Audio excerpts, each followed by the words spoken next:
ฟินปากขอนำเสนอของหวานยั่วน้ำย่อยอย่างดีเซอร์ตบอมที่สอดไส้แตงโมผสมพีชหวานเย็นมันเป็นของหวานที่กรอบนอกแต่ข้างในเต็มเปี่ยมไปด้วยไส้ครีมที่หอมนุ่มรสแตงโมและพีชเจ้านี่เป็นขนมหวานที่เหมาะเป็นอย่างยิ่งสำหรับโอกาสพิเศษอย่างคริสต์มาสและปาร์ตี้อาหารเย็น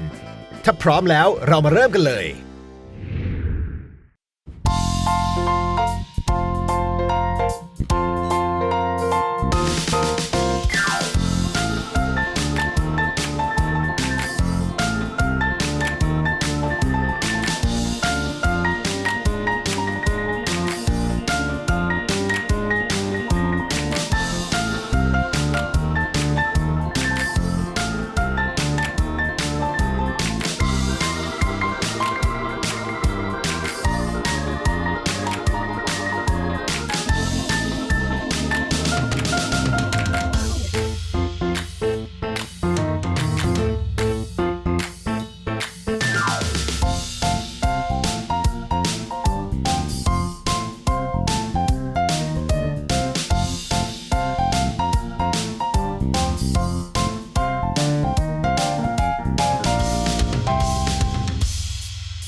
คุณเป็นอีกหนึ่งคนที่ชื่นชอบโดนัทแบบสุดๆไปเลยหรือเปล่าเจ้าเค้กโดนัทที่ทำจากแป้งผสมเค้กไข่และนมผ่านการสร้างชั้นด้วยกันนาชไวท์ช็อกโกแลตเคลือบด้วยเนยครีมสีน้ำตาลและสุดท้ายโรยหน้าด้วยฟอนดอนสีชมพูกับตัวโรยหน้าหลากสีสัน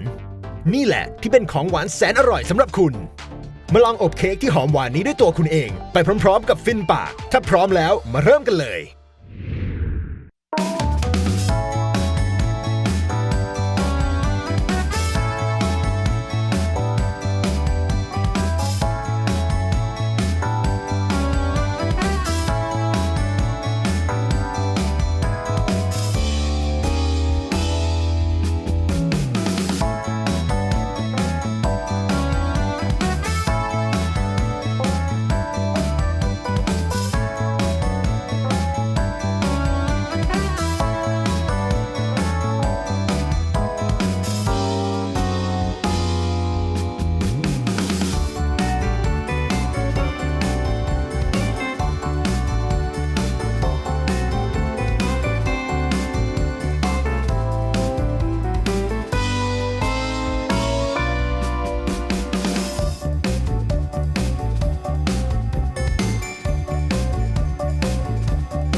ฟินปากขอนำเสนอเค้กสี่เหลี่ยมขนาดใหญ่ที่มาพร้อมกับหลากหลายรสชาติ เช่น ช็อกโกแลต สตรอเบอรี่ บลูเบอรี่ และส้ม เค้กนี้เหมาะเป็นอย่างยิ่งสำหรับวันที่คุณไม่สามารถตัดสินใจเลือกรสชาติใดรสชาติหนึ่งได้ และมันยังจะช่วยคุณขโมยหัวใจของทุกๆคนที่ได้ลิ้มลองอีกด้วย